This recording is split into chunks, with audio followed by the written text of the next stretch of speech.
Boa tarde a todos, sejam todos muito bem-vindos ao nosso evento. Muito obrigado pela presença. Meu nome é Pedro Bertual, eu sou sócio da área de contratos do Lippert Advogados. Eu estou hoje com o Lucas Palha. O Lucas também é advogado, especialista em privacidade e proteção de dados e é sócio fundador do escritório P&B Compliance. Nós vamos conversar hoje sobre a Lei Geral de Proteção de Dados, a LGPD, que entrou em vigor recentemente, né, no dia 18 desse mês, pegando muita gente de surpresa, inclusive, né? Nós tínhamos aí uma expectativa de que esse início fosse postergado para maio do ano que vem, em razão de uma medida provisória. Depois tivemos discussões no Congresso, onde se tratou de uma possível prorrogação para o final desse ano, né? Mas nada disso ocorreu. O fato é que a lei entrou em vigor dia 18, já está valendo, né? É um assunto que vem sendo muito discutido durante esse período e tem gerado também muitas dúvidas, né, sobre diversos aspectos da lei. Então, a nossa ideia hoje é tratar do assunto, trazer alguns aspectos que nós vemos como mais relevantes da lei, tentar sanar também algumas dessas dúvidas que têm surgido. Nossa ideia é fazer um evento breve, por volta de 40, 45 minutos, com uma abordagem, claro, um pouco também de algumas questões teóricas, de conceitos, mas também muito voltado para o aspecto prático, né? Para a efetiva implementação da lei no dia a dia das empresas e em seus processos internos, né? Antes de passar a palavra ao Lucas, que vai nos expor, então, com mais detalhes essas questões práticas, o que eu destacaria, em primeiro lugar, é que a LGPD, como uma lei que traz regras sobre o tratamento de dados pessoais, né, tanto em meio físico quanto em meio digital, não é uma invenção brasileira, né, muito pelo contrário. A LGPD, ela vem aí seguindo uma tendência legislativa mundial, né, no que se refere à edição de leis que tratam de privacidade, proteção de dados, né? Esse é um assunto que cada vez mais vem à tona, justamente, né, porque hoje, na economia que nós vivemos aí, dados e informações são cada vez mais valiosos, né, são cada vez mais tratados. Só para nós termos uma ideia, mais de 130 países já têm alguma legislação nesse sentido. Essa lei brasileira é de 2018, foi editada em 2018, está entrando em vigor agora. Talvez a lei mais relevante nesse sentido, que sempre é destacada, é a GDPR, né, que é o Regulamento Geral de Proteção de Dados da União Europeia, que inclusive serviu de inspiração também muito para a LGPD, entrou em vigor em 2018, e nós temos diversas outras leis também.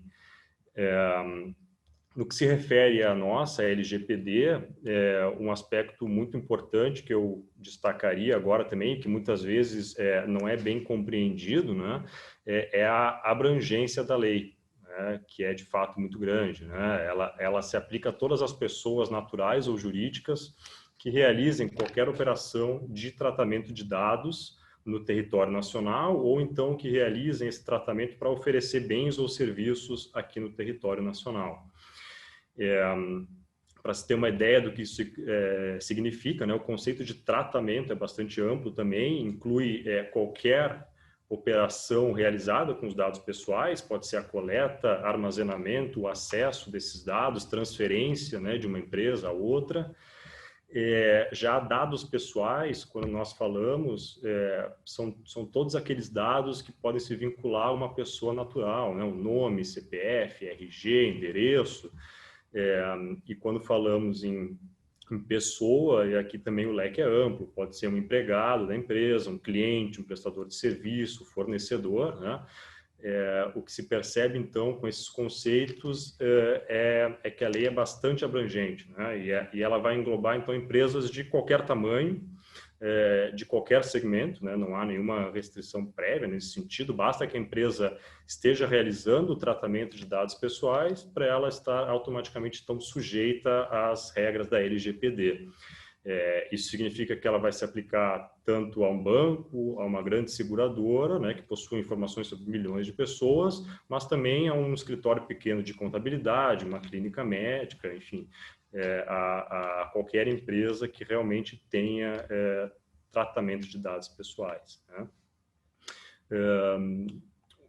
De uma forma um pouco mais concreta, o Lucas depois vai aprofundar essa questão, o que a lei traz são diversos requisitos também para tratamento de dados, né? Dentre os quais eu destaco a necessidade de um fundamento jurídico para cada tratamento de dados.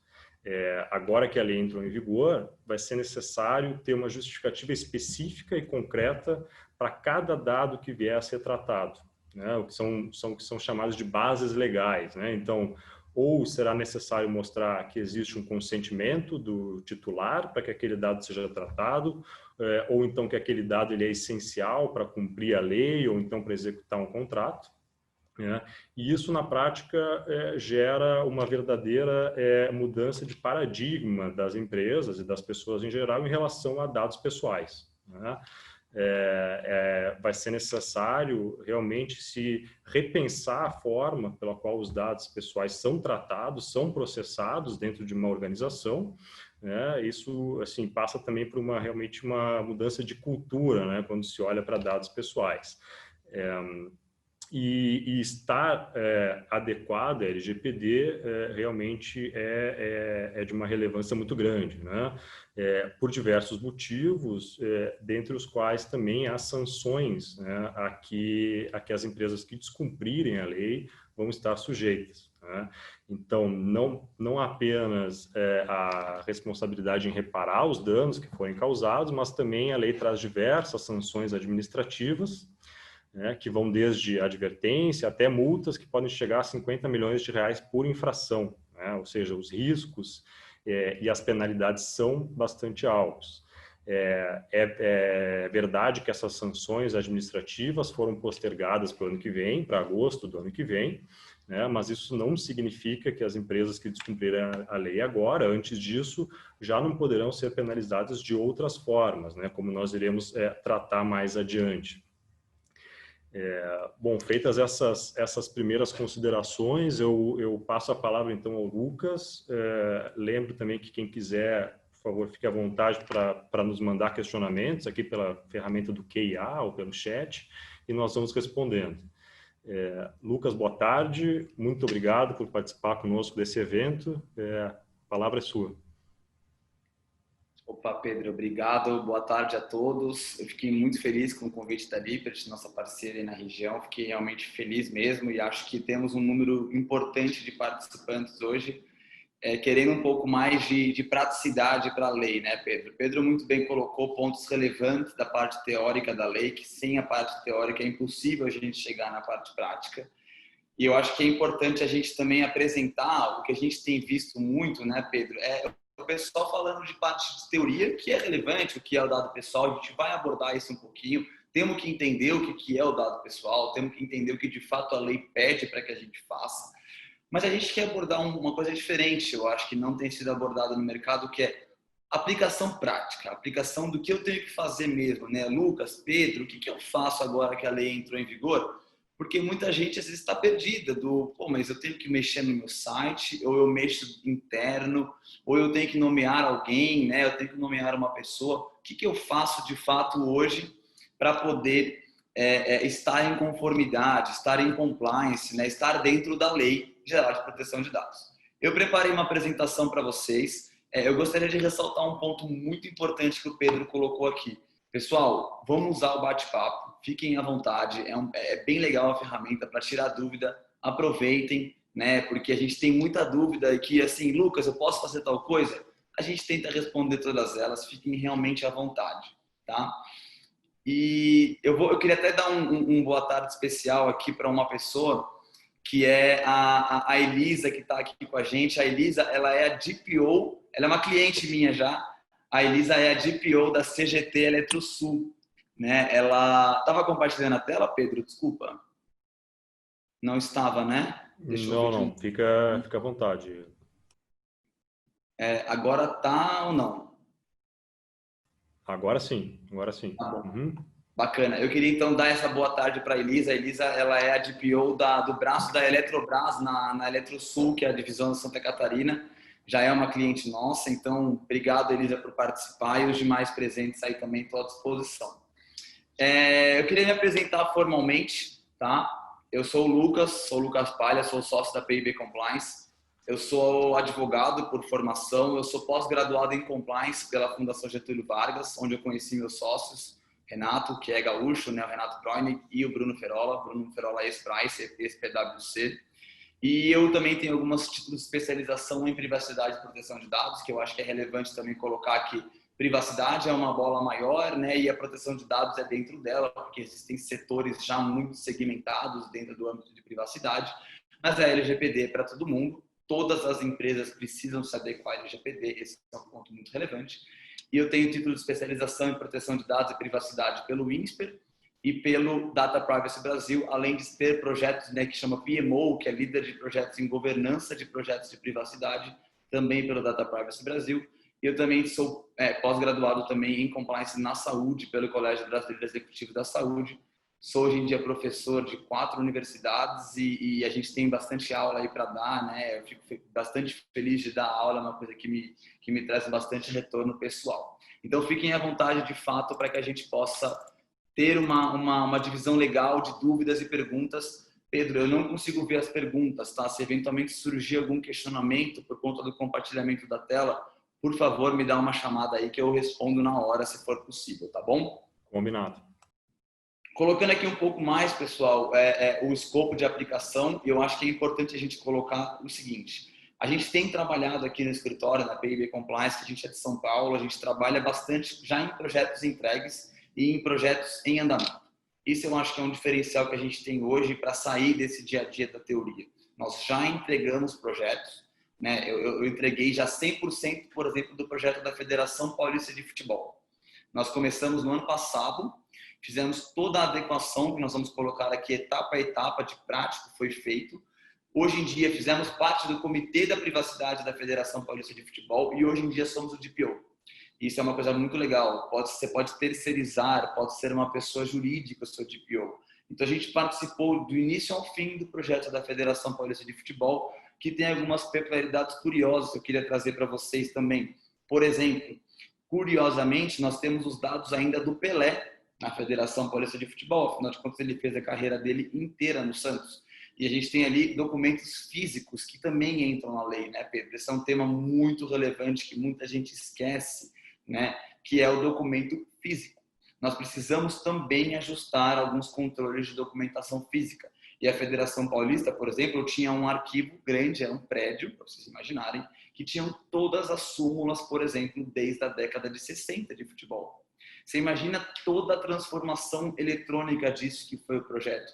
É um projeto muito legal, um projeto, um case bacana que a gente tem, porque o documento físico também entra. Outras peculiaridades importantes, todas as súmulas hoje em dia dos juízes, eles têm que ser remetidos à CBF, à FIFA, porque as punições normalmente, elas são às vezes internacionais. Então a gente tem que adequar, inclusive, ao nível internacional hoje as empresas, em alguns momentos, por conta dessas transferências internacionais que existem. Outro dado curioso, por exemplo, são os dados dos menores de idade, né? A gente tem categoria sub-17, sub-15, sub-13, sub-11. E geralmente os pais que levam os filhos, representantes legais que levam os filhos para a inscrição, mas o dado permanece lá depois que ele se torna maior de idade. A gente tem que entender quando que ele perde a capacidade, né, o representante legal, de dar aquele consentimento famoso, né, que a gente fala, ou eventualmente utilizar uma outra base legal, que a gente vai tratar daqui a pouco, tá? Como muito bem colocado pelo Pedro, pessoal, a Lei Geral de Proteção de Dados é uma lei que já está em vigor. Tá? No último 18 de setembro, nós tivemos a entrada em vigor da LGPD, idas e vindas, politicagem à parte, nós entramos com a lei em vigor 18 de setembro. As sanções pela autoridade, a lei criou uma autoridade. Essa autoridade se chama Autoridade Nacional de Proteção de Dados, ANPD. Essa ANPD, ela é como que uma Anatel, como que uma ANTT, uma Anvisa, ela é uma autoridade, ela é uma agência vinculada à presidência, ela fica em Brasília, né? E já existem pessoas nomeadas, tá? Existe já um decreto regulamentador para colocar as condições e etc. das pessoas que farão parte da autoridade, né? E ela tem o caráter de regulamentar e, principalmente, o que mais assusta o empresário é a multa. Ela tem o caráter de multar as empresas. Porém, essas sanções pela autoridade foram colocadas para depois. Elas foram adiadas para 1º de agosto de 2021. Ou seja, o empresário ainda não pode ser multado pela autoridade, né, pela multa da LGPD antes de 1º de agosto de 2021. Porém, como eu costumo ressaltar, o Brasil não é um país para amador, né, Pedro? O Brasil tem uma dificuldade maior, sempre tem uma insegurança jurídica, infelizmente, por detrás. Então, nós temos hoje órgãos, por exemplo, como o Ministério Público, Tribunais de Justiça, PROCON, já se declararam, eles se autodeclararam, né, competentes para dirimir ações e questões da LGPD. Lucas, o que isso significa na prática? Que você pode receber uma ação desde o dia 18 de setembro, dizendo o seguinte: eu, como titular de dados, que eu tenho CPF, eu posso chegar na empresa de vocês e falar: Lucas, ou empresa A, o que você tem aí dentro meu de dado pessoal? E você tem um prazo para responder. Se você não o fizer, aí sim, nós tivemos na terça-feira a primeira decisão de sentença judicial culpando uma grande empresa brasileira a um pagamento de danos morais de R$10 mil para descumprimento da LGPD. Então, nós já tivemos uma decisão do Tribunal de Justiça de São Paulo justamente colocando esse ponto de: olha, nós sabemos que a autoridade só pode multar ano que vem, mas os princípios da lei, as adequações da lei, elas têm que ser respeitadas, afinal de contas é uma lei. Então a gente começa a ver essa utilização da máquina de judicialização do tema e já empresas multadas. E o problema, pessoal, é que nós não temos um judiciário preparado para dirimir as questões de LGPD. Então, acontece qualquer coisa na sentença do juiz. Então a gente tem que tomar um cuidado muito grande e por isso que a gente vai colocar o que de prático hoje tem que ser feito, tá? Como o Pedro colocou, eu trouxe aqui um esquema um pouco diferente do dado pessoal. E existem duas diferenciações do dado pessoal. Porque assim, o que é dado pessoal, Lucas? Dado que circula, tal, não. Dado pessoal é o dado que identifica ou torna alguém identificável. O que significa dado que identifica? Esse é mais simples. Informações únicas sobre uma pessoa. CPF, como o Pedro colocou. Se eu der meu CPF hoje na live para vocês, qualquer um poderia colocar meu CPF no Google e encontrar informações sobre o Lucas. Ou seja, não há confusão sobre o meu CPF de quem é. Então, naturalmente, aquele é um dado que torna alguém identificado. Ponto. Dado pessoal. Agora, dado que torna alguém identificável, e isso é muito utilizado, por exemplo, para algoritmo digital, né, tecnologia, para inteligência artificial, rede social, e aquele famoso entrei no site da Google muitas vezes, né, procurando uma passagem para viajar de férias, não deu 2 minutos, eu estou no meu Instagram, a primeira propaganda é uma propaganda de viagens para mim, porque eu acabei de procurar aquilo lá. Isso é um algoritmo que procura por meio de cookies, que a gente até pode tirar dúvidas no final, mas ele torna alguém identificável. Por quê? Porque eu estou segregando informação. Então, são conjuntos de informações que eu uso para identificar alguém. Por exemplo, nessa live de hoje, tem 2 pessoas, salvo engano, que eu estou vendo aqui, com a webcam ligada. O Lucas e o Pedro. Se eu falasse para vocês o seguinte: quem hoje está conversando na live é um homem. Será que é o Lucas? Será que é o Pedro? Eu hoje estou conversando com o Lucas, com um homem e advogado. Eu consigo saber ainda se é o Lucas, se é o Pedro? Não sei ainda. Eu estou conversando com homem, advogado, de camisa branca. Eu não precisei falar nome, eu não precisei falar CPF, eu não precisei falar endereço, IP, nada do que seria dado já diretamente identificado. Mas eu somei informações, por exemplo, planilhas de Excel, e aí a gente traz para a prática aquelas abas, né? E eu consigo chegar no Lucas, porque eu somei homem, advogado e camisa branca. Essas 3 informações são um conjunto de informações que, em um contexto, identificam uma pessoa. Então, isso também entraria na lei. Lucas, então eu não posso mais usar dado pessoal? Pelo contrário, posso usar dado pessoal e aqui a gente traz as hipóteses para aquele tratamento de dado pessoal. E o Pedro muito bem colocou. O que é tratamento, pessoal? Eu costumo definir ainda mais amplo, tá, Pedro? Qualquer verbo que eu faço com o dado pessoal. Então, por exemplo, Lucas, eu só coletei dado pessoal. Coletar é verbo? É verbo. Então, você está fazendo um tratamento de dado pessoal. Lucas, eu só vendi, eu só comprei, eu só armazenei, eu só transformei. Não importa, né? Então, eu só analisei. É um verbo? É um tratamento de dado pessoal. Então, hoje, a gente pode afirmar que 100% das empresas utilizam dado pessoal. Mas, Lucas, eu só vendo para a pessoa jurídica. A de seus funcionários. Você não coletou dado dele? Você não coletou CTPS? Você não coletou, eventualmente, um exame de Covid hoje em dia? Né? Você não soube do nome da mãe, nome do pai, filhos, dependentes por causa do plano de saúde? Então, tudo isso, gente, são coletas de dados pessoais que as empresas fazem. E a gente precisa hoje trazer mais transparência para isso. O Renato, meu sócio, ele costuma dar um exemplo muito legal.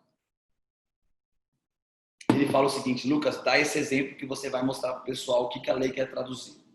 No passado, a gente tinha um armário como advogado, um ficheiro nas costas do sócio, onde ficavam todos os casos de advogado, né? As pastas, caso A, caso B e caso C. E tinha uma chave. O sócio entrava, destrancava, o sócio saía trancado. Chegava um advogado lá, falava assim: Renato, Lucas, eu preciso da pasta do caso do Pedro. A gente fazia 3 perguntas no passado. Para que você quer? O que você vai usar? E quando você me devolve? Com a tecnologia, a gente perdeu essas 3 perguntas. É curioso porque a gente vai na farmácia hoje, isso aconteceu com acho que todo mundo. Eu dou meu CPF para comprar uma escova de dente. Eu não estou comprando um remédio tarja preta controlado, eu estou comprando uma escova de dente. Então, assim, o que a farmácia está fazendo com aquele meu CPF que ela nunca me informou, ela nunca me disse o que ela está fazendo? Aqui dentro do escritório a gente tem uma farmácia como cliente, uma drogaria como cliente, eu vou te dizer que ela utiliza o nosso dado para mais de 120 empresas. Governo, empresas de logística, plano de saúde. Plano de saúde, sim, ela consegue ter um hábito seu de consumo para saber. O Lucas comprou um remédio antidepressivo, por exemplo, às 4 horas da manhã, então ele pode ter uma propensão maior a ter um problema cardíaco. Eu vou aumentar o risco dele quando ele vier fazer uma cotação comigo. Ou em pesquisa de logística, eu estou sabendo que a saída de remédios para dor de cabeça é às quintas-feiras depois do futebol da quarta-feira. Eu tenho que entregar um remédio da dor de cabeça até quarta-feira. Então, a empresa de logística já se programa para fazer as entregas com um nível de saída de demanda. Isso aumenta a produtividade da empresa. Mas tem um problema nisso, Lucas? Não tem, desde que eu seja informado.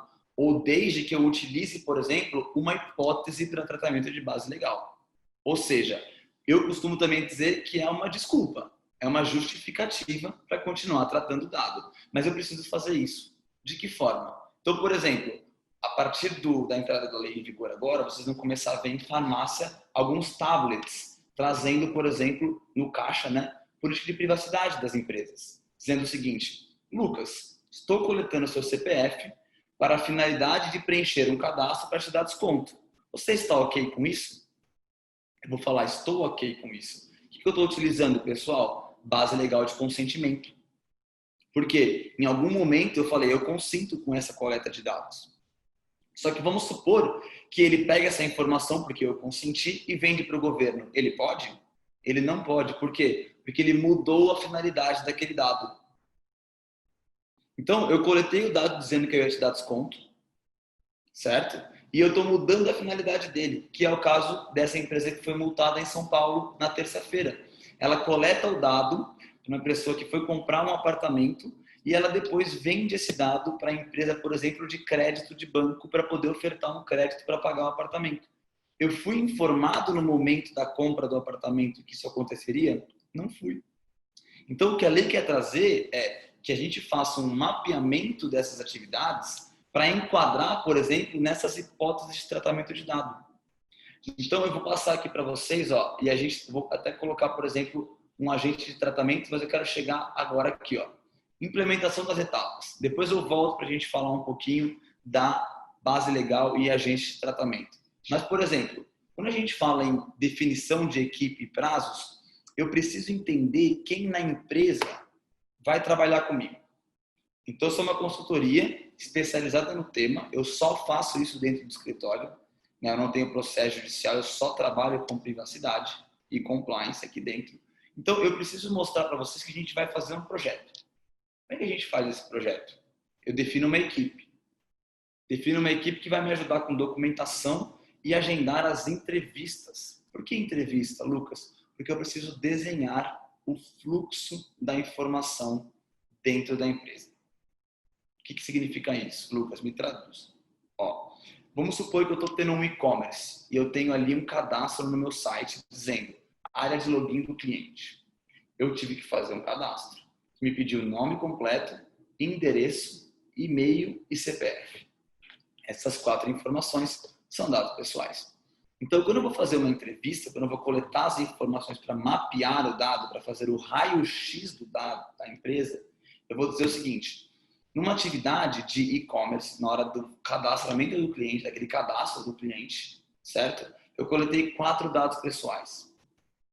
Sobre qual finalidade? Sobre qual base legal? Aí o que eu vou fazer? Eu pego essa informação e eu começo a montar o quebra-cabeça dela. Então, por exemplo, né, Pedro? Aonde que esse dado está armazenado? É um servidor em nuvem?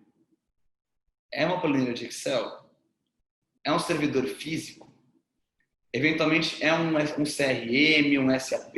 É algum software que faz gestão de venda? É algum software que faz algum tipo de documentação para mim? Então, eu tenho uma gestão daquele documento porque eu subi uma nota fiscal, por exemplo. Então, onde que esse dado fica dentro da empresa armazenado? Tem empresa que tem mais de 100, 200 servidores. Tem empresa que tem um servidor na nuvem e um backup. Pronto. Mas eu tenho que mapear essa empresa para que eu possa colocar o caminho do dado. Então, ele entrou por aqui, ou melhor, ele CLT, eu tenho um funcionário. Eu preciso passar o dado para o meu contador, né, Pedro? Para ele poder fazer o registro perante a INSS, FGTS. Então, eu tenho que coletar dados do meu funcionário. CTPS, nome da mãe, endereço, função, CPF, por aí vai. Né? Então, eu coletei, entrou pelo e-commerce, entrou pelo funcionário, inúmeros tipos de dados que eu vou coletando. Mapeei as atividades. Onde eles estão armazenados? Estão armazenados num servidor? Estão armazenados num sistema? E depois o seguinte, como que esse dado sai da empresa? Por quê? Eu não posso armazenar, pessoal, o dado para sempre. Existe uma tabela de temporalidade, por exemplo. O que significa isso, tabela de temporalidade? Quanto tempo que eu posso armazenar um dado dentro da minha empresa? Lucas, a lei trabalhista me obriga a armazenar um dado por 20 anos perante o INSS, por exemplo. Eu vou dizer, exatamente, está certo, mas você tem que armazenar por até 20 anos. Sob qual justificativa? De que você tem, por exemplo, uma obrigação legal. Existe uma lei que te diz que você tem a obrigação de armazenar aquele dado. Então, se hoje um ex-funcionário seu, que já está acontecendo, tá, pessoal, bate virtualmente na sua porta e manda um e-mail e fala o seguinte: empresa A, eu trabalhei aí de 2015 a 2018. Quais dados meus você tem aí dentro? Você tem uma obrigatoriedade perante a LGPD agora de informar quais dados você tem lá dentro, quais que você está armazenando, por quanto tempo e por quê. É nesse momento que o mapeamento ele entra. E aí, pessoal, quem que vai fazer essa comunicação? Que isso é fundamental. Todas as empresas precisam hoje nomear um DPO. Eu dei boa tarde para a Elisa, que está aqui assistindo a gente, justamente de propósito, porque hoje as empresas precisam ter um DPO. A lei entrou em vigor. Lucas, o que é o DPO? O DPO é o encarregado na lei brasileira. É o Data Protection Officer, que é o responsável pelo tratamento dos dados dentro da empresa. Essa pessoa, ela precisa ser avisada, ela precisa ser comunicada que existe um pedido de titular de dado, por exemplo. Ou ainda mais, que existe uma revisão contratual, por exemplo, que eu preciso ter um contrato com uma cláusula nova, né? Um treinamento dado, uma revisão dessa política. Enfim, o DPO é a figura hoje que vai gerenciar toda essa governança que a gente está colocando aqui para vocês, por exemplo, como a etapa 9, que é um canal de interação com o titular dos dados, comunicação e treinamento, e o monitoramento. Tudo isso passa na mão do DPO. Como a lei entrou em vigor agora, a gente precisa ter o DPO já dentro de casa, já formalizado, andando junto com o seu projeto de adequação. O que é o projeto de adequação hoje? Mapear todos os processos e, inclusive, a gente está colocando aqui o ponto da parte jurídica. Contratos, legal, conformidade, mas nós não podemos esquecer que uma adequação, ela só é... Deixa eu ver aqui, ó. São perguntas, vou responder aqui. Uma adequação, ela só é 100% hoje, ela precisa passar por 3 etapas. Ela precisa passar pela parte jurídica, ela precisa passar principalmente pela parte de tecnologia da informação, TI. Então, TI é fundamental, infraestrutura de tecnologia eu preciso ter também. Que é o quê? Será que eu tenho firewall? Será que eu tenho Wi-Fi? Será que eu tenho, por exemplo, um software que faz a utilização de dados públicos? Né? Ou mais, eu também tenho que passar hoje em dia por segurança da informação. Também tenho que passar hoje em dia por revisão de processos, por exemplo. O que é isso, revisão de processos? Será que a pessoa que tem um nível de acesso, por exemplo, um médico? Médico tem várias especialidades. Eu entro no hospital na ala A, ala de oncologia, por exemplo. Estou sendo tratado pela ala A.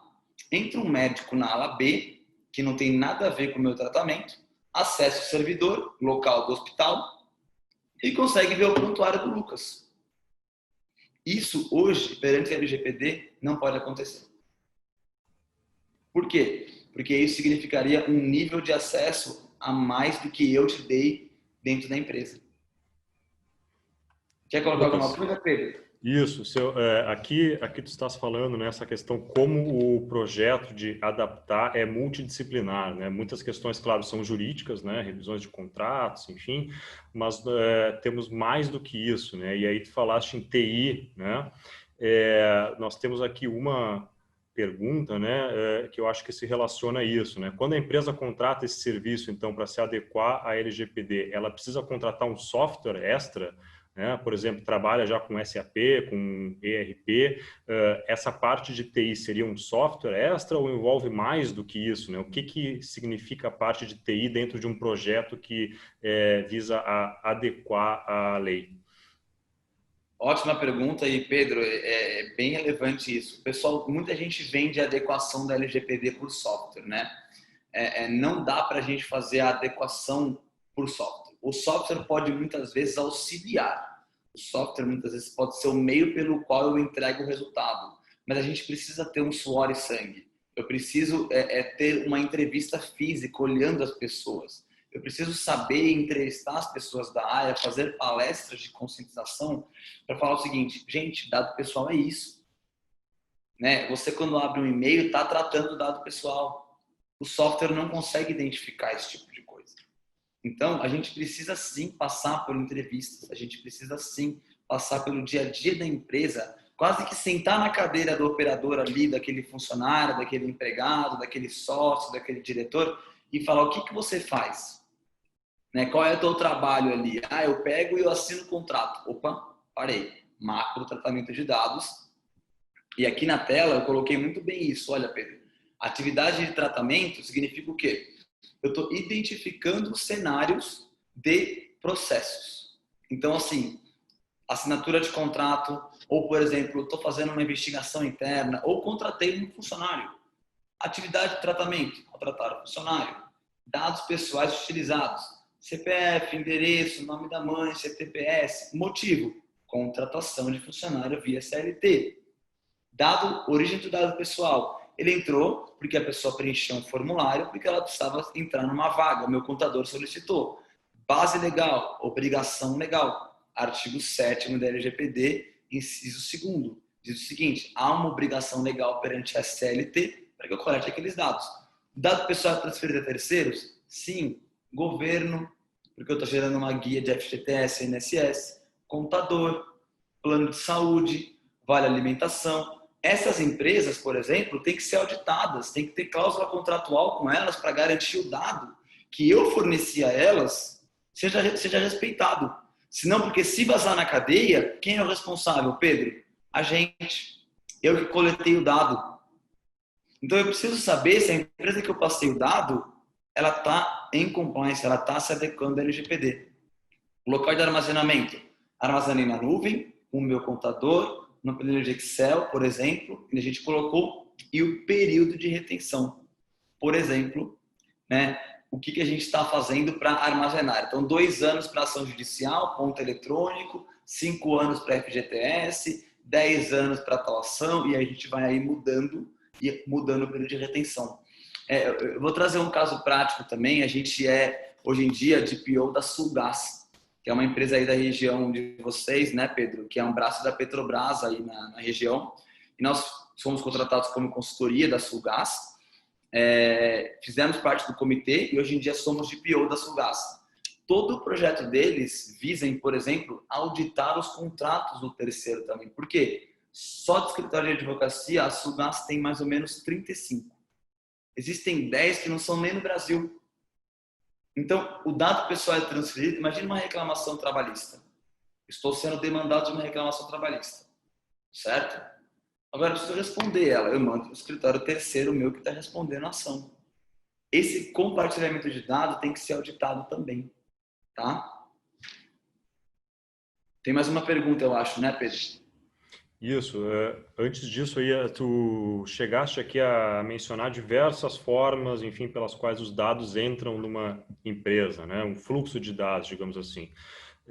Então, tu achas que a primeira atividade nesse projeto de tentar se adequar à lei seria mapear esses dados, ou seja, entender, olhar para organização e entender em quais setores entram os dados, quais são esses dados, onde eles estão, né? Seria essa hipótese de mapeamento, ou então começaríamos por nomear um encarregado e ele faz esse serviço? Como é que tu enxergas essa questão assim cronológica, né? A lei está aí, por onde eu começo, né?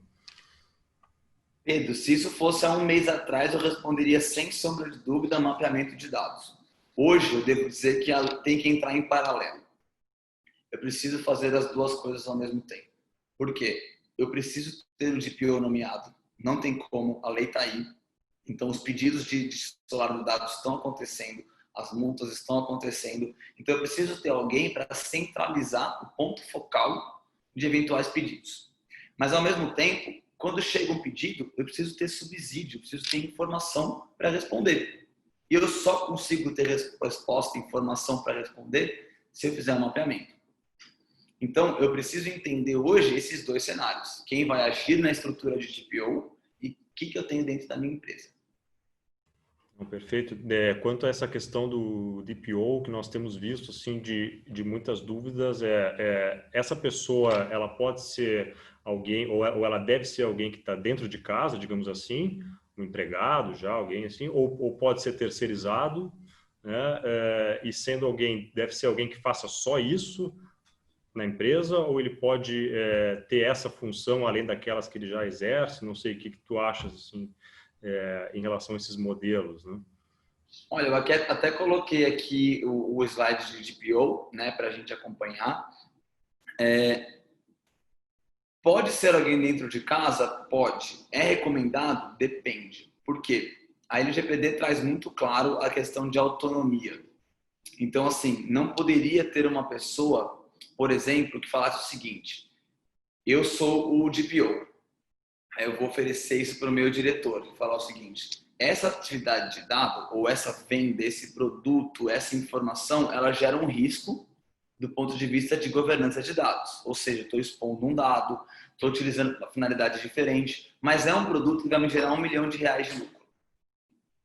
Se eu for a pessoa que decido o risco e assino o risco, eu não posso ser o DPO. Por quê? Podemos ter aí um conflito de interesse, né, nessa questão. Essa é a palavra, conflito de interesses. Então, muitas vezes, hoje, até por conta da pandemia e tudo mais, a gente tem visto as empresas contratarem pessoas de fora, né? E pode ser uma pessoa jurídica, né? Pode ser uma pessoa física, mas enfim, ir buscar fora da companhia para evitar esse conflito de interesses. Hoje, contratar uma pessoa física gera encargos muito altos. Então, de fato, contratar uma pessoa jurídica tende a ser muito mais barato, né? Afinal de contas, a pessoa física já tem cargos trabalhistas ali altos, né? Então, contratar uma pessoa jurídica já costuma diminuir o custo. E, além disso tudo, você traz já o seu departamento, né, Pedro? Porque uma pessoa sozinha hoje não consegue responder a seu DPO sozinha. Ela tem que ter TI, ela tem que responder, ela tem que saber aonde está o dado, tem que fazer um mapeamento. Então, se ela não realizar isso antes, ela não consegue responder. Por isso que muitas vezes os escritórios estão sendo demandados nesse ponto, porque eles possuem esse aparato, eles possuem a expertise e o calor humano, né? O suor para responder esse pedido. Não, perfeito, perfeito. E assim, temos aqui então, nomeia o encarregado, mapeamento dos dados, isso, nessa parte assim de etapas, né? Depois que isso está feito, nós temos então, digamos, um cenário completo da empresa, né? Se sabe todos os dados que nós temos, e depois disso eu diria então, não sei se concordas, que a questão é identificar qual é a base legal para cada um desses dados, né? Nós temos visto aqui o que se vê muito é o foco na questão do consentimento do titular, né? Como se essa fosse a única base, né? Daqui a pouco, então eu tenho que ter o consentimento de todas essas pessoas pelas quais eu tenho dado aqui, e não é bem isso, né? A lei coloca 10 bases legais diferentes. É claro que em cada caso nós temos que identificar aquele dado a qual base legal se refere, né? Entendo que isso seria, digamos, um próximo passo, né, depois desse mapeamento. Perfeito. Pedro, a minha tela continua sendo compartilhada, não? Não, saiu. Não saiu? Deixa eu voltar então, perdão. Eu imaginei que pudesse ter acontecido isso. Voltou? Voltou. Perfeito. Então, sem sombra de dúvida, você tocou num ponto bastante sensível, Pedro. Muita gente se pauta em consentimento para usar de base legal, né? E falar, não, eu vou ter que pedir consentimento de todo mundo, que loucura. Nós não acreditamos nisso. Por quê? Falar em base legal, eu já tenho muito dado para trás, que toda empresa tem dado, não tem jeito. Eu vou ter que mandar um e-mail para todo mundo para pedir consentimento. Primeiro, mão de obra absurda. Segundo, um custo absurdo. Terceiro, e se todo mundo falar não? O que você faz? Você fecha a empresa? Então, o que a lei traz, e de maneira muito esperta, são 10 bases legais que eu posso usar. Vou até voltar aqui no slide para mostrar, Pedro. Tá vendo aqui, do 1 ao 10? São 10 bases legais que eu posso usar. E não é que elas são cumulativas, elas são alternativas. Então, se eu não quiser usar o consentimento, eu posso passar para a próxima. Então, por exemplo, eu tenho hoje uma relação de lei. A lei me obrigou a coletar tal dado. Eu posso pedir consentimento para funcionário, Pedro? Não poderia. Por quê? Olha que curioso, no final ali. Consentimento do titular por escrito ou por outro meio, de que demonstra a vontade do titular de forma livre. Funcionário geralmente não tem forma livre. Então, se eu mando um terminho dizendo você consente utilizar os seus dados, não é válido para funcionário. Qual que eu uso? Eu uso obrigação legal. Claro, então, desculpa, mas temos que lembrar também que o consentimento, uma vez dado, pode ser retirado também, né? Enfim, eu ia chegar nesse ponto. Não, é uma base fluida, né, Pedro? É uma base que você não tem segurança, porque hoje eu tenho consentimento, amanhã eu escuto um advogado dizendo assim, vai lá e tira o consentimento da empresa, porque se ela não conseguir, você tem uma ação que dá 10 mil reais de dano moral, que nem essa que aconteceu terça-feira. Se você não conseguir tirar o seu consentimento, é 10 mil de multa hoje em dia, que foi o último pacificado que a gente teve aí na terça-feira, e pior, eu perco o dado do cara dentro da empresa se o cara me tirar. Então eu vou ficar refém do cliente, eu vou ficar na mão do cliente. O consentimento, na nossa visão, Pedro, ela é uma base que eu uso caso eu não consiga enquadrar em nenhuma outra. Então, por exemplo, eu tenho execução de contrato, o que significa isso? Para eu poder realizar um contrato com você, eu tenho que ter uma informação. Eu tenho que coletar informações de dados pessoais para poder fazer um contrato contigo. Contrato de seguro, por exemplo. Eu estou lá cotando para saber se você tem ou não tem um seguro, para saber seus dados pessoais. Então, para executar o contrato, eu peço seus dados pessoais. Né? Por exemplo, aqui tem um outro de exercício regular de direito e processo judicial, nós que somos advogados, eu sou réu num processo. Você imagina eu ter que falar assim pro autor da ação, posso usar o seu dado pessoal para me defender? E ele pudesse falar, não, você não vai se defender mais? Então, não é que o consentimento é a única base. Não, eu vou usar a minha base legal de exercício regular de direitos judiciais, né? Para fugir do consentimento. E se chegar um titular de dado hoje na minha empresa, no meu escritório, falando, por que você tem esse dado meu? Porque eu tenho esse processo que eu estou me defendendo. Mas eu só consigo fazer isso se eu mapear um tratamento de dados, a empresa inteira. Então, a gente tem empresa aqui dentro que eu tenho mais de 5.000 macro tratamentos de dados. Então, você imagina se chega um pedido hoje e a lei brasileira ela pede em 15 dias a resposta. Na Europa são 90, nos Estados Unidos 105, no Brasil são 15 dias. 15 dias, Pedro, normalmente o TI não consegue nem saber se o backup foi feito ou não. Porque é muito difícil para o TI quando tem muito servidor. Né? O TI, geralmente, a gente fala assim, não, mas a lei manda deletar o dado. O TI fala assim, vocês têm ciência do que é deletar um dado num grupo inteiro de dados? É muito difícil fazer isso. Né? Às vezes impossível, eu justifico isso perante meu mapeamento de dados, dizendo, eu vou anonimizar, por exemplo, o dado, não vou deletar, mas eu vou anonimizar. E aí, Pedro, se eu anonimizei, o que significa? Anonimizar significa não saber quem é o titular, correto? Se eu não sei quem é o titular, não é mais dado pessoal, porque eu não identifico mais. Entendeu? A sacada da lei é colocar, se você consegue anonimizar o dado pessoal, faça, porque aí você não está enquadrando em dado pessoal mais. Né? Mas é uma construção desse mapeamento. Sim, sim. E nessa questão, enfim, acho que falamos aqui de mapeamento, nomeação de encarregado, e tem outro aspecto, né, também que tu falaste, são os direitos dos titulares de dados, né? Como tu disseste, agora, a partir da lei, qualquer titular de dado, ele possui diversos direitos, né? Pode solicitar, enfim, quais dados estão sendo tratados pela empresa, né? Complementação desses dados, retificação, exclusão dos dados. Fato é que esses pedidos vão começar a chegar, né?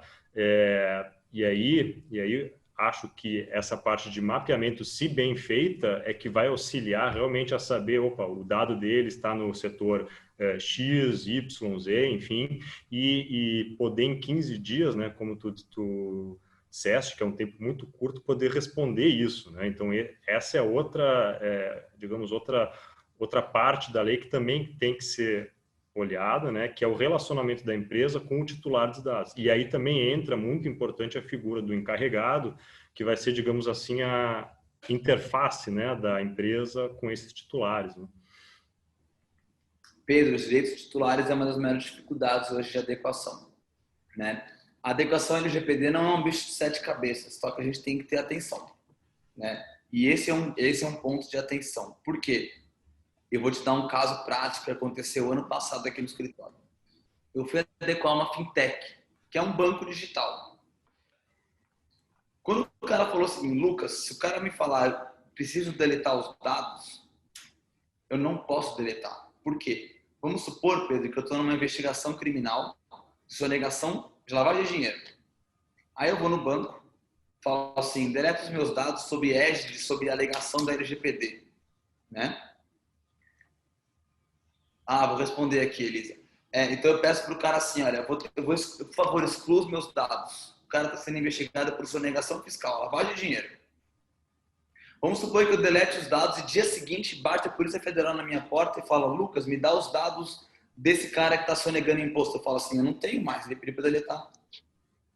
Só que eu tenho uma diretriz do Bacen que fala para mim assim, você tem que armazenar os dados por até 5 anos. Então, qual que é o ponto? O ponto é, ao exercer os direitos dos titulares, você não pode simplesmente seguir o que ele está pedindo. Então, por exemplo, assim, acesso aos dados. Acesso aos dados, claro, estou usando seu CPF para tal finalidade, vou utilizar dando tal transparência, minimização dos dados. Por exemplo, não é só pedir consentimento, mas, por exemplo, eu estou inclusive discutindo isso com uma academia grande aqui do Brasil todo. Você vai fazer cadastro na academia, Pedro, o cara pega e fala assim, nome na caixa, no cadastro, né? Nome, beleza. CPF, tudo bem. Aí o cara pergunta assim, status civil. Por que uma academia tem que saber se o Lucas é casado ou solteiro? Qual que é o propósito na prestação de serviços da academia saber se o Lucas é casado ou solteiro? Depois eu descobri que no Dia dos Namorados, eles mandam um e-mail chamando, quando você é casado, o seu parceiro para ser agora sócio também da academia. Isso extrapola a coleta de dados que a lei diz. Eu não posso fazer isso. Por quê? Porque eu estou fugindo do princípio de necessidade, de minimização dos dados. Então, não é só porque eu tenho ali os dados coletados. Não, eu não posso coletar mais do que eu preciso. Essa é a nova realidade. Então, quando eu coleto a mais, eu peço acesso aos dados. Se eu tiver coletado a mais e não tiver feito meu mapeamento de dado, ali eu posso ser multado já. Porque eu coletei dado a mais que eu não precisava. Isso passa muito... Oi, pode falar. Desculpa, isso passa muito por uma questão de mudança de cultura mesmo, né? Isso que a gente vê muito se costuma coletar o maior número possível de dados, porque se entende que quanto mais dados, melhor, né? Eu vou aumentar a minha base, eu vou ter um alcance maior, marketing, enfim. E agora realmente vai ser o contrário, né? Qual dado eu preciso para exercer a minha atividade, né? Perfeito. O que é atinente, né? O que ele é diretamente ligado à sua prestação de serviços. Colocando aqui também um ponto que a Elisa colocou nas perguntas, que é, após o fim do tratamento, se o titular tiver que pedir a exclusão, como é que eu provo que os dados foram excluídos? Elisa, ótima pergunta, porque a lei ela trabalha como se fosse o CDC. Então, a inversão do ônus da prova ela é da empresa. Eu tenho que provar que eu fiz a deleção, que eu fiz a exclusão. Então, a gente pode criar um mecanismo, por exemplo, dizendo o seguinte, eu tenho um protocolo. Quando o documento é digital, eu anonimizei e eu tenho aqui a chave, por exemplo, que eu utilizei para anonimizar ou para criptografar essa transação. Ainda mais, meio físico, eu tenho um protocolo de a cada 6 meses incinerar, por exemplo, né, os dados físicos. Né? Ou eu tenho, eventualmente, um triturador de papel em cada sala e isso tem uma plaquinha dizendo cada vez que você utilizar um documento físico, você vai triturá-lo. Então, você cria, como o Pedro muito bem colocou, uma nova cultura. Falar em adequação LGPD, Pedro, é colocar 3 grandes pilares. Pessoas, processos e tecnologia. Então, eu preciso ensinar as pessoas a agir de uma nova forma. Eu preciso que a gente saiba quais são os meus direitos e o que a empresa está fazendo com os meus dados. É uma nova realidade. A gente teve realidade. Por que surgiu isso, né, Pedro? Porque os dados foram usados de maneira indevida durante muito tempo. Nós tivemos uma eleição nos Estados Unidos decidida por Facebook. Né? Isso, inclusive, existe, é verídico, tem documentário sobre isso, né, Pedro? Quem tiver curiosidade, tem um documentário na Netflix que se chama Privacidade Hackeada. Ele explica exatamente como as empresas foram, inclusive, multadas, pessoas presas, porque elas manipularam o uso de dados em eleição americana. Então, o dado, ele não é uma coisa... Pessoal, a gente tem que se conscientizar que CPF a gente só vai ter um na vida. Teve um episódio curioso, Pedro, na pandemia, quando estava a situação mais grave, que o nosso vice-presidente da República, ele divulgou o exame dele positivo de Covid, né, da Covid. E ele divulgou com o CPF dele. Olha o descuido. A pessoa é o vice-presidente do Brasil. No mesmo dia, a internet cadastrou ele em time de futebol, em partido político. Isso foi um motivo, assim, de ele estar cadastrado até hoje num clube de futebol carioca. Porque eu com CPF hoje, CPF, nome, endereço que é público, porque ele é funcionário público, eu cadastro as pessoas. Então a gente tem que tomar muito cuidado, inclusive a lei, né, a lei de acesso à informação vai mudar em alguns pontos, inclusive quanto a isso. Processos judiciais vão começar a mudar também. Né? Então é muito importante ressaltar, como coloquei aqui no começo, empresas públicas também têm que se adequar, não só as privadas. E elas estão fazendo. Então, quando a gente vê o público se movimentando, é porque alguma coisa está sabendo que o privado vai se prejudicar, né? Então, assim, é importante que a gente tenha essa cultura nova. É um aculturamento, né, Pedro, novo, em se tratando de proteção de dados. CPF a gente só tem um na vida, a gente carrega ele até o final e a gente tem que utilizá-lo melhor, né? Qual que é o motivo de eu fornecer meu CPF para comprar escova de dente na farmácia? Talvez não haja. Talvez isso fosse só para ser uma atividade secundária da farmácia de arrecadação. Ou talvez haja. Onde é que vai estar isso? Na política de privacidade, nos termos de uso de aplicativo, né? Por exemplo, recentes mudanças no WhatsApp, no Instagram, no Facebook. Todo mundo aqui recebeu o avisozinho de privacidade do WhatsApp, do Instagram, do Facebook.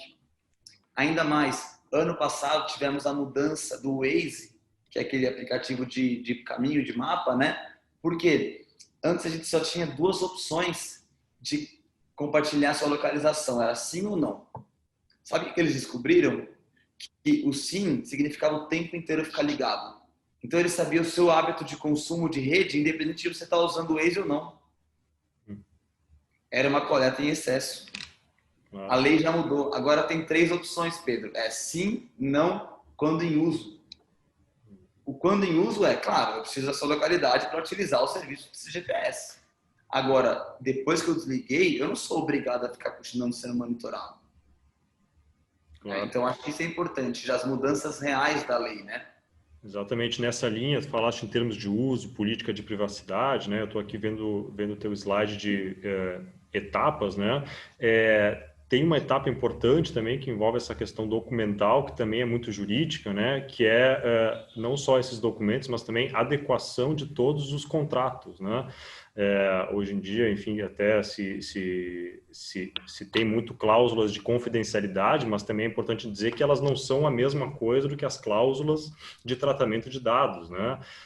Então, aqui, como nós temos a figura de controlador e operador, que muitas vezes trocam dados entre si, né, dentro de uma relação contratual, acho que muito passa também por verificar em quais contratos da empresa existe uma troca de dados pessoais, né, qual é o fluxo desses dados, qual empresa transfere para quem, com qual finalidade, e aí regular isso contratualmente também, até para buscar evitar uma eventual responsabilidade solidária ou, digamos, alocar corretamente a responsabilidade de cada empresa por aqueles dados, né? Pedro, é exatamente isso. A gente tem que entender o grau de responsabilidade na cadeia. Então, o efeito dominó da LGPD, ele é real e já está existindo. Então, assim, os grandes, né, estão começando a cobrar dos pequenos. Por quê? Porque se ele tem dado meu e esse dado meu vaza, então, por exemplo, eu coletei dados dos meus funcionários, eu forneci para um plano de saúde para fornecer plano de saúde para meus funcionários. Esse plano de saúde vaza os dados, imagina só. Eu sou responsável porque o funcionário é meu. Eu sou controlador daqueles dados. Eu determinei como seria feito o tratamento daqueles dados. Se eu determino como é feito o tratamento daqueles dados, eu sou controlador. E por ser controlador, é minha obrigação saber todos os meus operadores e agora ter uma cláusula contratual e agora ter um termo de ciência, né? Então, é muito importante isso, tá? A gente tem que ter essa visão hoje de necessidade de rever os seus terceiros também, né? A diligência para terceiros é uma certa auditoria hoje nos terceiros. Nós precisamos fazer isso, tá? Isso é um ponto muito relevante, é uma das abas jurídicas, concordo com você, mas a gente precisa porque eu adequei a minha empresa e aí a minha cadeia do lado de lá não está adequada, eu vou ser responsabilizado da mesma forma. Uhum. E isso é uma sacada da lei, até de certa forma impositiva, né? De que todo mundo se adequa. Porque um grande, às vezes, tem 5.000 contratos. Se ele faz 5.000 contratos, esses 5.000, cada um tem mais 1.000. Só que a gente já tem 100.000 na escalabilidade. Então, é uma sacada da lei genial para que todo mundo se adeque, né? Claro, temos aqui essa questão de sanções, né, que são muito graves, com certeza, né, responsabilização, mas muito vai passar também por uma questão de mercado, né, uma questão de pressão, digamos assim, e da imagem que a empresa passa para seus clientes, consumidores, fornecedores de eu estou adequado à lei, eu trato os dados pessoais de forma correta, né, e isso, como tu disseste, gera uma cadeia, digamos assim, né, bom, eu vou querer saber se os meus fornecedores também cumprem a lei, né? E isso passa de um para o outro e também, claro, acho que se soma a essas sanções, né, como uma forma de pressão, digamos assim, para que todos estejam adequados, né? Com certeza. E a gente já está vendo isso acontecer de uma maneira forte. A gente já tem aqui dentro do escritório alguns clientes que foram demandados assim: o que você está fazendo de LGPD? Se você não se adequar em tanto tempo, eu vou romper teu contrato. Isso já aconteceu, meio, nossa, isso daqui parece história de vendedor, Pedro, mas não é, né? Tem a Sul América, que é um plano de saúde, ela jogou para tudo que é lado, ela jogou assim, aditivo contratual, dizendo que é 3 vezes o faturamento da empresa se não cumprir, para informar qual software que tem. A gente está, inclusive, brigando via ANS lá em Brasília, justamente para reduzir essa força do Sul América com alguns pontos, porque ela está exigindo e ela tem razão, porque ela é responsável, né? Então é muito importante isso, né? E você colocou o ponto que para mim é a chave do negócio. É reputacional. Hoje em dia a privacidade vende. É só você ver o modelo da Apple hoje de venda. A Apple vende privacidade. A Apple está brigando contra o governo dos Estados Unidos para dizer que não vai quebrar o sigilo dos seus celulares. Ah, eu vou multar você por US$ 1 bilhão. Pode multar. Pode multar, porque privacidade para mim eu não abro mão, né? E é curioso, porque não era assim no passado. E hoje privacidade é um diferencial competitivo. Já saiu um artigo que a cada dólar investido em privacidade, 3 voltam para a empresa. Então, assim, privacidade hoje vende muito bem, é muito bem visto. E se vazar dado hoje, a gente tem um problema reputacional muito grande em 2 sentidos. Primeiro, vamos supor que eu tenho um consultório médico e vaza um dado da minha última consulta. Eu não volto lá nunca mais. E ponto 2. A lei obriga, muitas vezes, a publicização dos atos infracionários. Então, se vazou um dado, eu tenho que informar o titular dos dados que vazou. Se eu não fizer, eu sou multado. Então, você imagina receber uma carta em casa, um e-mail em casa do seu banco, da sua farmácia, do seu escritório de advocacia, dizendo o seguinte: seus dados vazaram porque entrou um hacker, porque um funcionário meu levou um pendrive para casa. Você imagina? Não é bom, né? Então, esse é um problema de reputação hoje em dia. Claro, e isso só reforça aquela ideia, né? Ok, essas sanções estão para o ano que vem, em agosto, então eu tenho mais um ano para me adequar. Não é bem assim, né? Não. Essas questões de reputação, enfim, elas já estão valendo. Nós temos, inclusive, já relatos, por exemplo, no site, no Reclame Aqui, né? Imagina um titular de dados que tem o seu requerimento negado ou não é tratado de forma correta, ele vai nesse site e vai dizer, olha, a empresa não está adequada, não me respondeu, né? E tudo isso se soma, né? Vou contar um caso hoje da minha reunião de conselho de administração de ontem que eu tive na Sulgás.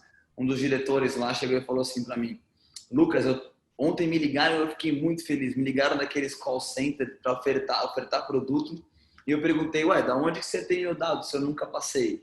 Aí ele falou o seguinte: não, tá aqui no meu banco de dados e tal. Aí ele falou: você conhece uma tal de LGPD? Ele falou: caiu a linha.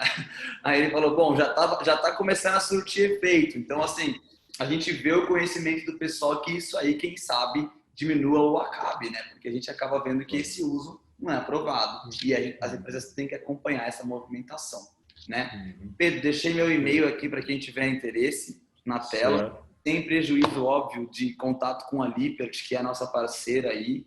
Eu vou só parar a apresentação, mas, assim, eu estou à disposição para a gente continuar alguma dúvida, o que for necessário. Sim, acho que já estamos chegando quase ao final, mas nós temos aqui uma dúvida no chat da Kátia Sumino. Solicitar feedback aos clientes que receberam alguma amostra ou então comprou algum produto. É proibido, conforme a lei, pós-vendas, oferecer produtos também? Aqui entra a questão de marketing também junto, né? Olha, Kátia, boa pergunta, muito boa mesmo. Não é proibido, só que a gente tem que enquadrar na base legal. Então, quando a gente vai fazer um mapeamento na sua empresa, por exemplo, você vai ter que me falar, Lucas, eu faço pós-venda. Opa, macro tratamento de pós-venda. Que dados que você precisa? O CPF para entrar em contato, o celular, o nome, né? Que produto que ele comprou. Legal. Então, os dados que eu utilizei. Base legal. Base legal. Eu peguei e utilizei, por exemplo, eu tive uma compra já com ele. Então, eu tenho legítimo interesse, que é a base número 9, para continuar entendendo o pós-venda.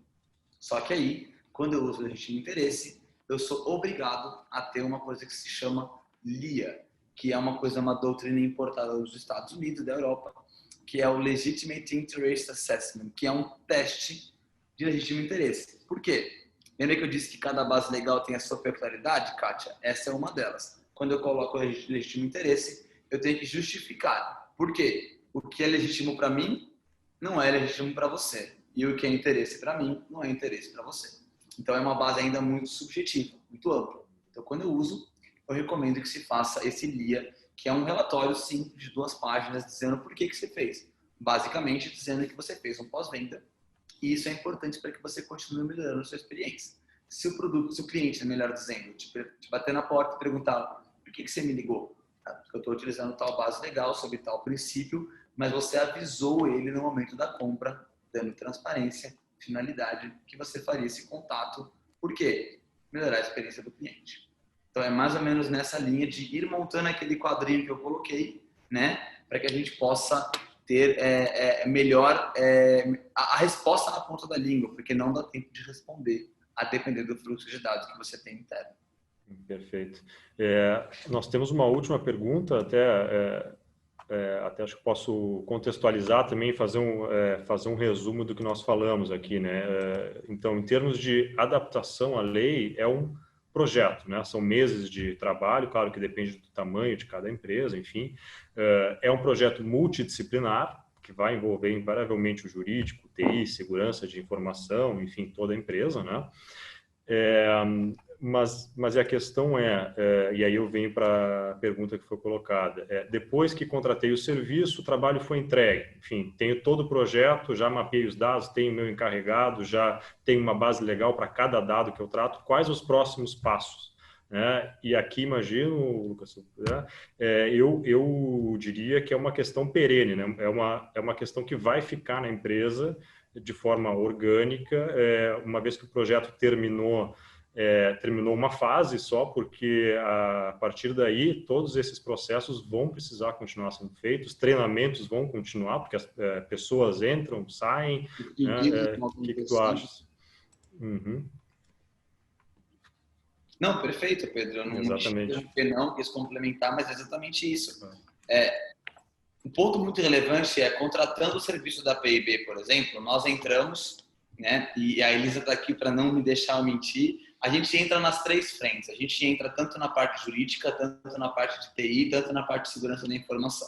Nós entregamos os 3 pilares de adequação, porque muita pessoa vende só o jurídico, né?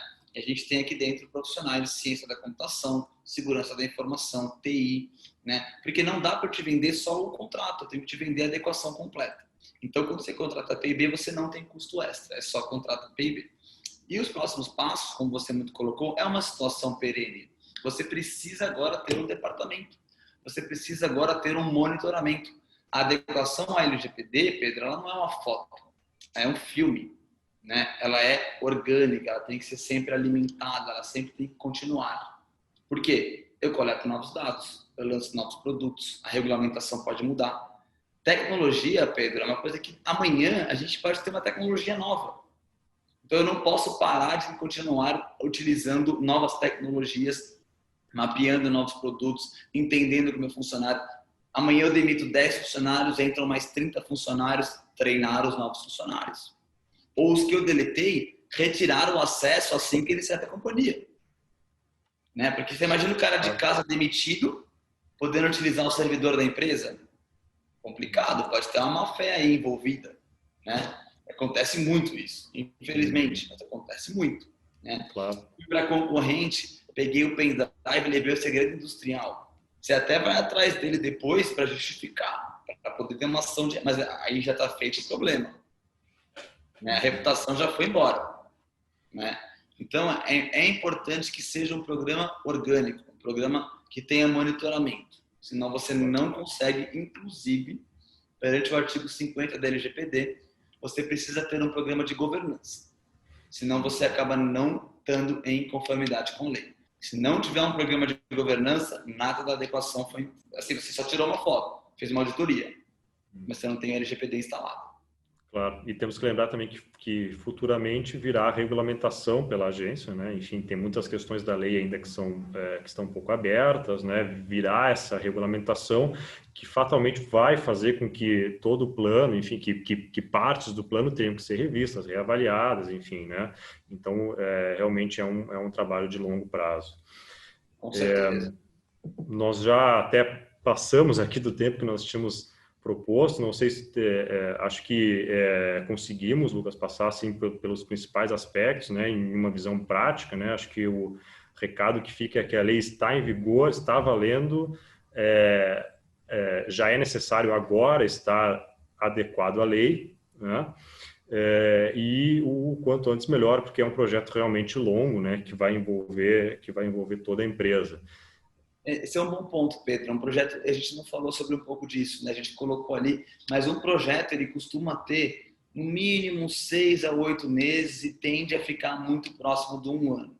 Esse é um ponto relevante que você colocou. Não é do dia para a noite. Eu costumo dizer que algumas coisas agora a gente está tendo que agir mais rápido, mas o projeto demora pelo menos uns 8 meses. Não tem como fazer isso de uma maneira diferente. Bom, não sei se tens algum comentário final, Lucas, senão acho que já respondemos também todas as perguntas. Dúvida, né? Se tem mais alguma dúvida aí de último momento, pessoal, fica à vontade, o momento é esse. Depois a gente não vai responder assim, não tô brincando, assim, mas pode perguntar, por favor. Eu agradeço a participação de todo mundo, ficamos com muita gente até o final aí, bem legal. E acho que é isso, queria agradecer a oportunidade, dizer que, pessoal, não é esse bicho de 7 cabeças, é importante ter uma atenção, mas assim, vamos conversar para fazer uma maneira um pouco mais com calma o projeto, entrar agora com o DPO, entrar agora com uma governança para não vir o susto, né? Porque do dia para a noite chega um pedido de titular e aí se você não atender, se chegar no canal que você não tem acesso, um e-mail que você não usa mais, funcionário interno não te encaminhou. Eu comento isso com os clientes aqui interno. O meu problema na adequação não é eu responder, mas é se a pessoa que recebeu essa comunicação não me informa. Né? Isso é complicado. Eu preciso saber para poder agir. Então eu preciso treinar, eu preciso conscientizar as pessoas. E só começando. O primeiro passo é o mais difícil, mas depois que a gente dá o primeiro passo, tudo fica mais fácil. Quebra-cabeça parece que está desmontado no começo, é só a gente começar a virar as peças que ele começa a montar em cima da nossa mesa. E assim, os primeiros 1, 2 meses, ele parece que nunca vai montar uma figura. Mas ele monta, pessoal. Ele monta, a figura fica bonita e o programa começa a girar. Perfeito. Bom, Lucas, muito obrigado de novo pela participação, pela exposição. Muito claro, muito esclarecedor. Acho que passamos por aí pontos muito importantes, né, da lei e também o mais importante, aspectos práticos, realmente, né? Porque essa é a dúvida que está vindo, né? A lei está aí, mas o que fazer, né? Eu acho que a gente conseguiu contribuir bastante com isso. Também muito obrigado a todos que participaram, que ouviram. Até uma próxima e boa tarde a todos. Obrigado, pessoal. Até uma próxima. Obrigado aí, Paulo. Obrigado, Elisa, também. Estamos à disposição sempre. Um abraço.